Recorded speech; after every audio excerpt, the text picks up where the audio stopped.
오늘 저에게 주시는 하나님의 말씀은 욥기 1장에서 5장까지의 말씀입니다. 1장. 우스라는 곳에 욥이라는 사람이 살고 있었다. 그는 흠이 없고 정직하였으며 하나님을 경외하며 악을 멀리하는 사람이었다. 그에게는 아들 7과 딸 3이 있고 양이 7,000마리, 낙타가 3,000마리, 겨리소가 500쌍, 암나귀가 500마리나 있고 종도 아주 많이 있었다. 그는 동방에서 으뜸가는 부자였다. 그의 아들들은 저마다 생일이 되면 돌아가면서 저희 집에서 잔치를 베풀고 새 누이들도 오라고 해서 함께 음식을 먹곤 하였다.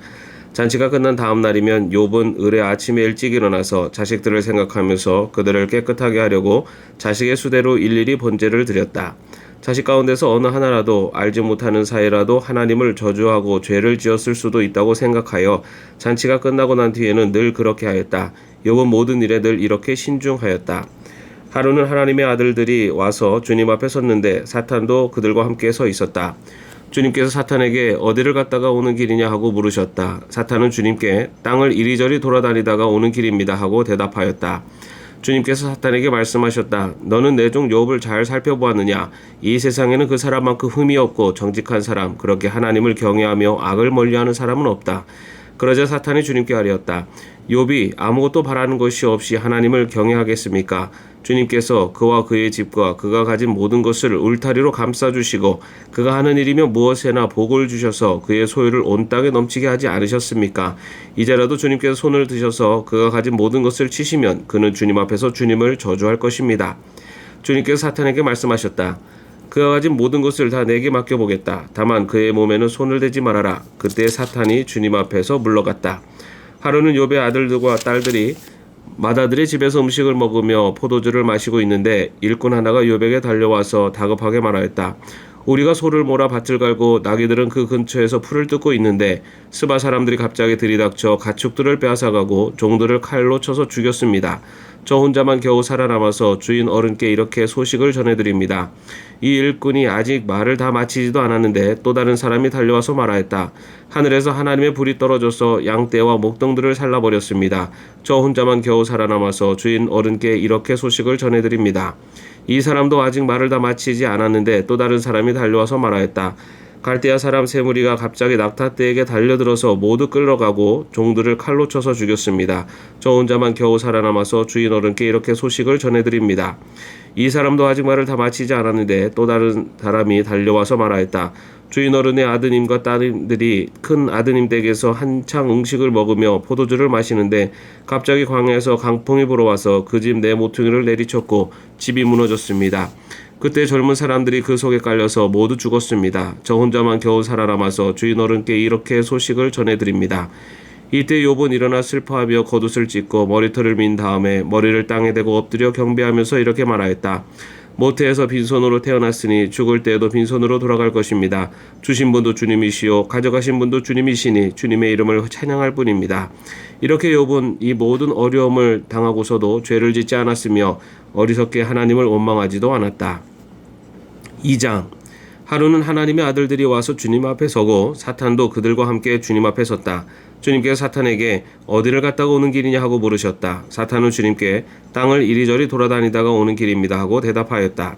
주님께서 사탄에게 말씀하셨다. 너는 내 종 욥을 잘 살펴보았느냐? 이 세상에서 그 사람만큼 흠이 없고 정직한 사람, 그렇게 하나님을 경외하고 악을 멀리하는 사람이 없다. 내가 나를 부추겨서 공연히 그를 해치려고 하였지만 그는 여전히 자기의 온전함을 굳게 지키고 있지 않느냐? 사탄이 주님께 아뢰었다. 가죽은 가죽으로 대신할 수 있습니다. 사람은 자기 생명을 지키는 일이면 자기가 가진 모든 것을 버립니다. 이제라도 주님께 손을 들어서 그의 뼈와 살을 치시면 그는 당장 주님 앞에서 주님을 저주하고 말 것입니다. 주님께서 사탄에게 말씀하셨다. 그렇다면 그를 너에게 맡겨보겠다. 그러나 그의 생명만은 건드리지 말아라. 사탄은 주님 앞에서 물러나 곧 욥을 쳐서 발바닥에서부터 정수리에까지 악성종기가 나서 고생하게 하였다. 그래서 욥은 잿더미에 앉아서 옹기 조각을 가지고 자기 몸을 긁고 있었다. 그러자 아내가 그에게 말하였다. 이래도 당신은 여전히 신실함을 지킬 겁니까? 차라리 하나님을 저주하고서 죽는 것이 낫겠습니다. 그러나 욥은 그에게 이렇게 대답하였다. 당신까지도 어리석은 여자들처럼 말하는구려. 우리가 누리는 복도 하나님께로도 받았는데 어찌 재앙이라고 해서 못 받는다 하겠소. 이렇게 하여 욥은 이 모든 어려움을 당하고서도 말로 죄를 짓지 않았다. 그때 욥의 친구 세 사람 곧 대만 사람 엘리바스와 수아 사람 빌닷과 나아마 사람 소발은 욥이 이 모든 재앙을 만나고 고생한다는 소식을 듣고 욥을 달래고 위로하려고 저마다 집을 떠나서 욥에게로 왔다. 그들이 멀리서 욥을 보았으나 그가 욥인 줄 알지 못하였다. 그들은 한참 뒤에야 그가 바로 욥인 줄을 알고 슬픔을 못 이겨 소리내어 울면서 겉옷을 찢고 또 공중에 티끌을 날려서 머리에 뒤집어 썼다. 그들은 밤낮 이래 동안을 욥과 함께 땅바닥에 앉아 있으면서도 욥이 겪는 고통이 너무도 처참하여 입을 열어 한마디 말도 할 수 없었다. 3장. 드디어 욥이 말문을 열고 자기 생애를 저주하면서 울부짖었다.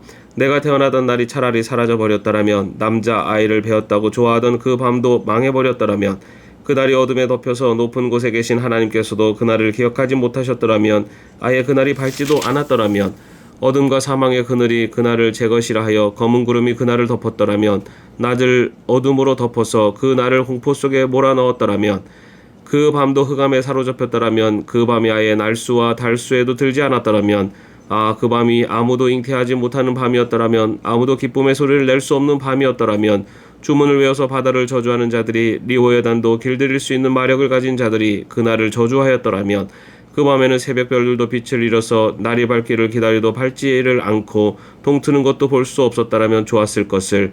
어머니의 태가 열리지 않아 내가 태어나지 않았어야 하는 건데, 그래서 이 고난을 겪지 않아야 하는 건데, 어찌하여 내가 모태에서 죽지 않았던가? 어찌하여 어머니 배에서 나오는 그 순간에 숨이 끊어지지 않았던가? 어찌하여 나를 무릎으로 받았으며 어찌하여 어머니가 나를 품에 안고 젖을 물렸던가? 그렇게만 하지 않았더라도 지금쯤은 내가 편히 누워서 잠들어 쉬고 있을 텐데. 지금은 폐허가 된 성읍이지만 한때 그 성읍을 세우던 세상의 왕들과 고관들과 함께 잠들어 있을 텐데, 금과 은으로 집을 가득 채운 그 통치자들과 함께 잠들어 있을 텐데, 낙태된 핏덩이처럼 살아있지도 않을 텐데, 햇빛도 못 본 핏덩이처럼 되었을 텐데, 그곳은 악한 사람들도 더 이상 소란을 피우지 못하고 삶에 지친 사람들도 쉴 수 있는 곳인데, 그것은 갇힌 사람들도 함께 평화를 누리고 노예를 부리는 감독관의 소리도 들리지 않는 곳인데, 그것은 낮은 자와 높은 자의 구별이었고 종까지도 주인에게서 자유를 얻는 곳인데, 어찌해 하나님은 고난당하는 자들을 태어나게 하셔서 빛을 보게 하시고 이렇게 쓰디쓴 인생을 살아가는 자들에게 생명을 주시는가? 이런 사람들은 죽기를 기다려도 죽음이 찾아와 주지 않는다. 그들은 보물을 찾기보다는 죽기를 더 바라다가 무덤이라도 찾으면 기뻐서 어쩔 줄 모르는데, 어찌하여 하나님은 길 잃은 사람을 붙잡아 놓으시고 사방으로 그 길을 막으시는가? 밥을 앞에 놓고서도 나오느니 탄식이요 신음소리 그칠 날이 없다. 마침내 그렇게도 두려워하던 일이 밀어닥치고 그렇게도 무수하던 일이 다가오고야 말았다. 내게는 평화도 없고 안정도 없고 안식마저 사라지고 두려움만 끝없이 밀려온다. 4장. 대만 사람 엘리바스가 대답하였다. 누가 내게 말을 걸면 너는 짜증스럽겠지. 말을 하지 않으려고 했지만 참을 수가 없다. 생각해보아라. 너도 전에 많은 사람을 가르치기도 하고 힘없는 자들의 두 팔을 굳세게 붙들어주기도 했으며, 쓰러지는 이들을 격려하여 일어나게도 하고 힘이 빠진 이들의 무릎을 굳게 붙들어주기도 했다. 이제 이 일을 정작 내가 당하니까 너는 짜증스러워하고 이 일이 정작 내게 닥치니까 낙담하는구나. 하나님을 경외하는 것이 내 믿음이고 온전한 길을 걷는 것이 내 희망이 아니냐. 잘 생각해보아라. 죄 없는 사람이 망한 일이 있더냐? 정직한 사람이 멸망한 일이 있더냐? 내가 본 대로는 악을 갈아 재난을 뿌리는 자는 그대로 거두더라. 모두 하나님의 입김에 쓸려가고 그의 콧김에 날려갈 것들이다. 사자의 울부짖음도 잠잠해지고 사나운 사자의 울부짖음도 그치는 날이 있다. 힘센 사자도 이빨이 부러진다. 사자도 늙어서 먹이를 잡지 못하면 어미를 따르던 새끼 사자들이 뿔뿔이 흩어진다. 한 번은 조용한 가운데 어떤 소리가 들려오는데 너무도 조용하여 겨우 알아들었다. 그 소리가 악몽처럼 나를 괴롭혔다. 두려움과 떨림이 나를 엄습하여 뼈들이 막 흔들렸다. 어떤 영이 내 앞을 지나가니 온몸에 털이 곤두섰다. 영이 멈춰 서기는 애쓰나 그 모습은 알아볼 수 없고 형체가 어렴풋이 눈에 들어왔는데, 죽은 듯 조용한 가운데서 나는 이런 소리를 들었다. 인간이 하나님보다 의로울 수 있겠으며 사람이 창조주보다 깨끗할 수 있겠느냐? 하나님은 하늘에 있는 당신의 종들까지도 믿지 않으시고 천사들에게마저도 허물이 있다고 하시는데, 하물며 흙으로 만든 몸을 입고 티끌로 털을 삼고 하루살이에게라도 눌려 죽을 사람이겠느냐? 사람은 아침에는 살아있다가도 저녁이 오기 전에 예고도 없이 죽는 것, 별수 없이 모두들 영원히 망하고 만다. 생명줄만 끊기면 사람은 그냥 죽고 그 줄이 끊기면 지혜를 찾지 못하고 죽어간다. 5장.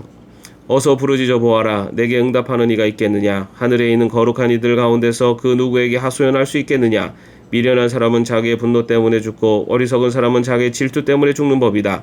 어리석은 사람의 뿌리가 뽑히고 어리석은 자의 집이 순식간에 망하는 것을 내가 직접 보았다.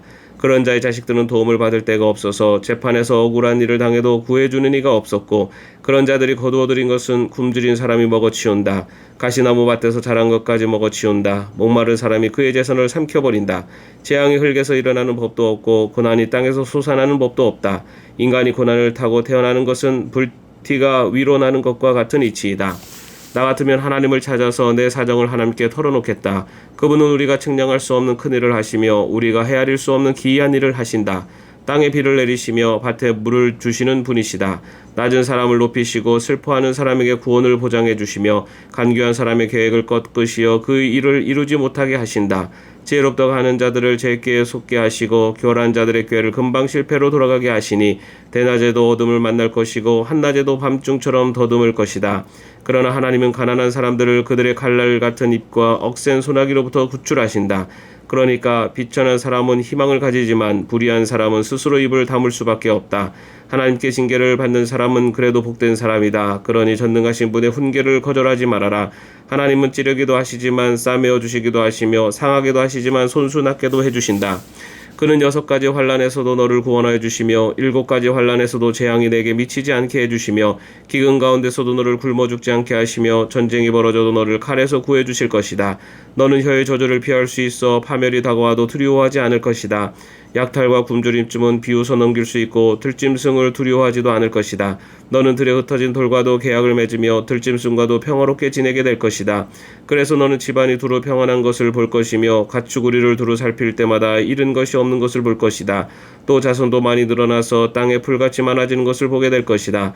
때가 되면 곡식단이 타작마당으로 가듯이 너도 장수를 누리다가 수명이 다 차면 무덤으로 들어갈 것이다. 이것은 우리가 지금까지 살펴본 것이니 틀림없는 사실이다. 부디 잘 듣고 너 스스로를 생각해서라도 명심하기 바란다. 아멘. 오늘도 평안한 하루 되시기를 바랍니다.